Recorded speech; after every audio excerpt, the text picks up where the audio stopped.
Donald Trump is losing it this morning as one of his top officials has announced she is quitting.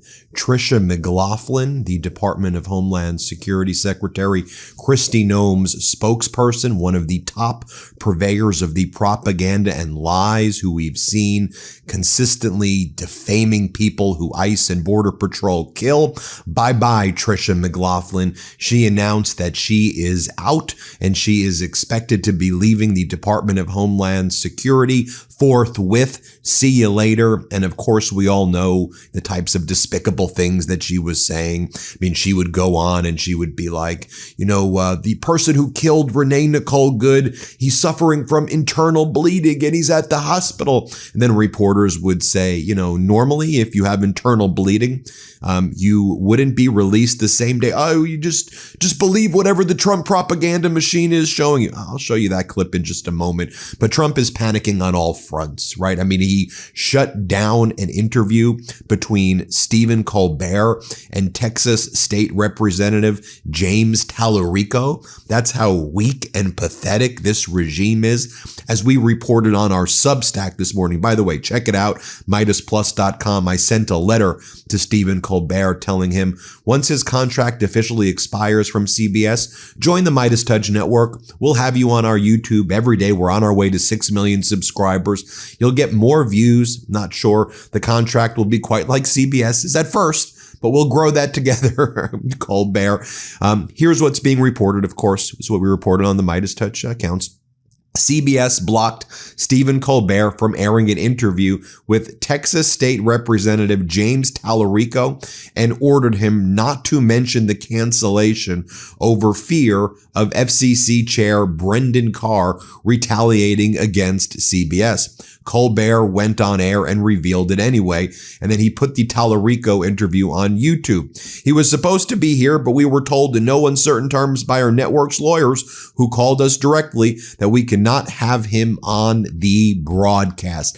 1984 style censorship perhaps did not even predict this level of fascism that we now see here with the Trump regime. And it's also being reported this morning. Think about how fearful and panicked this Trump regime is, that Trump's federal agents at the ICE concentration camp in Dilley, Texas, are now, as we speak, as I'm recording, raiding the dormitories of little children and their parents to confiscate and destroy the letters of the little children.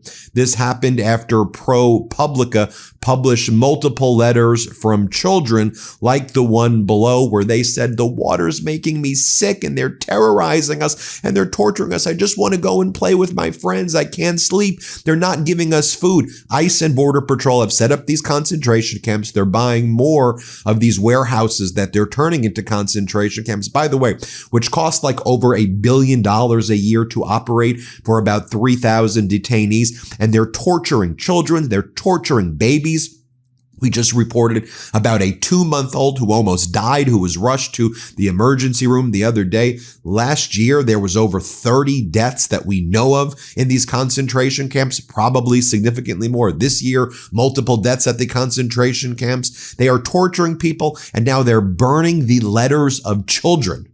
Repeat that. They're burning the letters of children. Going back to Tricia McLaughlin for a second, here's the video of her, just so you can see where she was like, yeah, the murderer of Renee Nicole Good. She doesn't call him the murderer, though. She goes, he had internal bleeding. He was the victim. He's the victim. So utterly pathetic. Play this clip. What is the status of that ICE agent that was involved in the shooting? And can you give any more clarity into his injuries? Yeah, he's on leave right now. He's spending time with his family. Obviously, this is a very difficult time for him and for his family. As we've confirmed before, he had internal bleeding, was sent to the hospital. Can you elaborate on that? Because doctors you've spoken to, you say normally, and I'm not trying to minimize, I don't know what the injury was, but they say normally if you have internal bleeding, you would stay longer than a day. He was released the same day. Was this bruising, or can you give us any better indication of what the injury was? I haven't spoken to this individual's doctor. I just know he's on leave. He was pretty banged up, internal bleeding, and we pray for him and his family. And this is, anytime there's a loss of life, it is a tragedy. Now, speaking of utterly pathetic, Donald Trump's response to the news that Reverend Jesse Jackson died at the age 84 this morning. So civil rights icon, two-time presidential candidate Jesse Jackson passed away on Tuesday morning at the age of 84. His family said in a statement, here's how Donald Trump responded to it. Jesse Jackson is dead at 84. Then he goes on to say, despite the fact that I am falsely and consistently called a racist by the scoundrels and lunatics on the radical left, Democrats all, it was always my pleasure to help Jesse Jackson. Then Trump says that Jesse had much to do with the election without acknowledgement or credit of Barack Hussein Obama, a man who Jesse could not stand. Just again, think about how despicable it is for Donald Trump just to, for a second, just exercise a modicum of human decency, a shred, a fraction of human decency. But Donald Trump can't do it. Speaking of a fraction, the people of Argentina would love a fraction of some sort of currency that they could go and buy things with. Isn't it fascinating that Trump and MAGA have told us that Argentina is the model for America, right? You all heard what they said. Javier Milei is their guy in Argentina. They propped him back up in the recent election, the same way that the Trump regime now has sent Rubio and all these people to Hungary, along with Putin's puppets. By the way, Trump is a Putin puppet in Hungary to try to lift Orban, who's trailing in the polls, right? In the recent election, the Trump regime did that in Argentina as well, saying Javier's our guy. Remember, multiple years ago, Javier came, Milei with a chainsaw, and then it came to all the CPAC conventions. This is who Trump and MAGA want to model the U.S. off of. Well, here's what we're learning today. We knew this before. Here's what's being reported by Al Jazeera. Argentinians are taking on loans, selling their belongings, and living on credit cards to pay for basics, including food. Actually sounds a lot like Trump's America.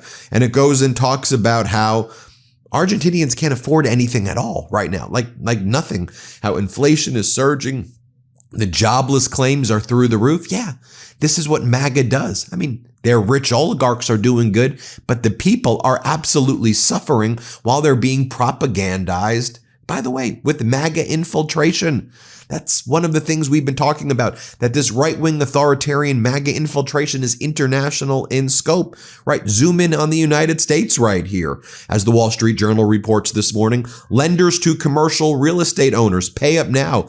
The delinquency rate for office building owners jumped to a record high last month. Lenders have stopped pretending. The delinquency rate for office loans in commercial mortgage-backed securities climbed to a record 12.34% in January. That's the highest level since 2000. You realize all of the kind of current comparisons to the economic situation, it's to like the Great Recession or the dot-com bust. Like that's what things are being compared to, because that's what the Trump regime is doing. But look, Trump regime and his right-wing oligarchs, they're feasting off of us. They're feasting off of us while the people suffer.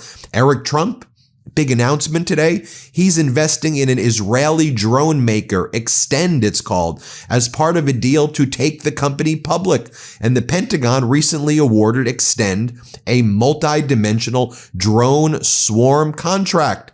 Here's the headline from the Wall Street Journal. Eric Trump invests in low-cost per kill drone firm that the Pentagon just invested in to take it public so that Eric Trump makes a ton of money using drones to kill people, and while the American people are the ones who suffer. Then you have Energy Secretary Chris Wright making his rounds on state regime media, and he's bragging about how because we invaded Venezuela, so far the U.S. has already sold $1 billion of oil so far. Here's what he had to say. Here's what Chris Wright had to say about it. Let's play this clip.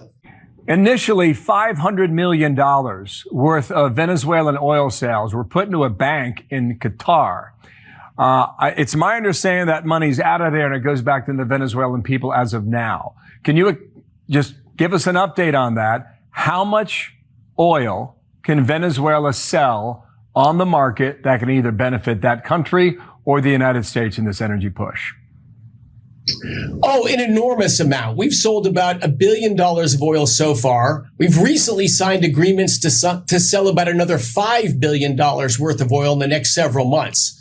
So you're talking well north of $10 billion a year.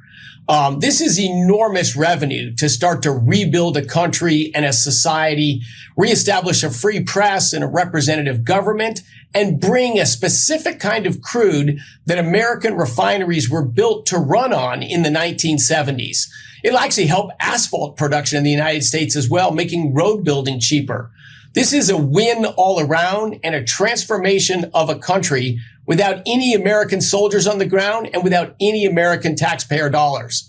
This is way out of the box, groundbreaking Trump diplomacy. We're going to watch it. Hope you come back too, because we'd like to learn along the way. Christopher Wright, good travels to you in Paris, and we'll talk again very soon, sir. Thank you. Now, one of the important things that Chris Wright had to say there, though, as well, is when he said we've sold about $1 billion of oil so far, as Dean Baker points out, it's not the most important point, but Venezuelans used to export about 3 million barrels a day. So at the current prices, that's basically $2 billion a day.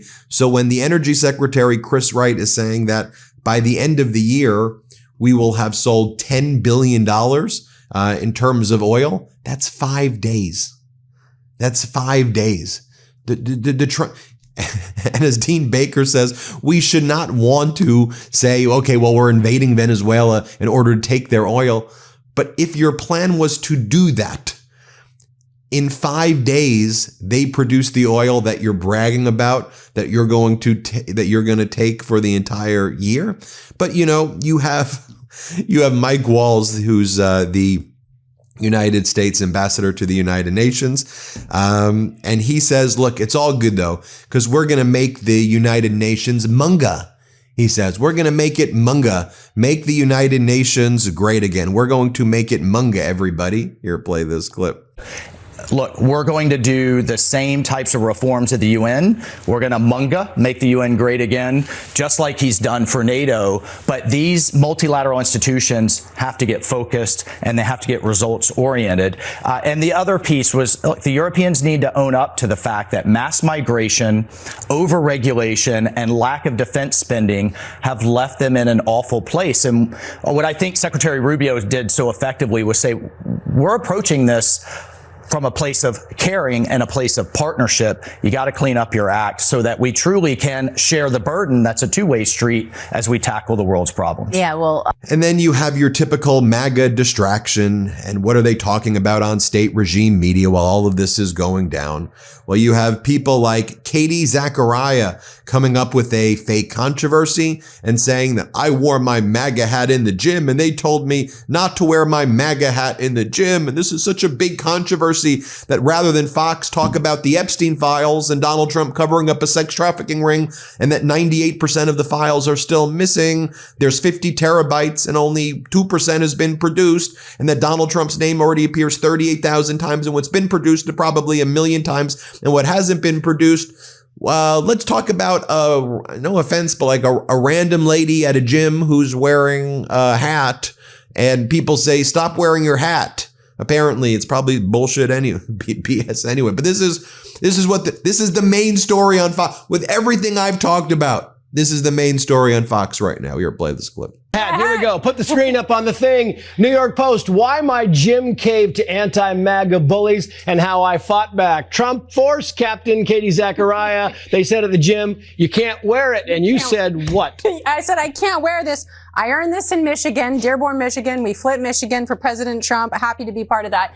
And he said, you can't come to my gym and wear this hat. And because I have all these liberal women, he didn't call them liberal women, but I knew they were, that are outraged at your hat. We had a woman throw a tantrum in the back of the class, berate the instructor to stop the class because of my hat. She faced the back and then stormed out like a petulant child. We had an online smear campaign, anonymous emails sent to this gym owner. He said, he called me. Well, he called my instructor, said, tell her not to wear the hat. I said, have him call me.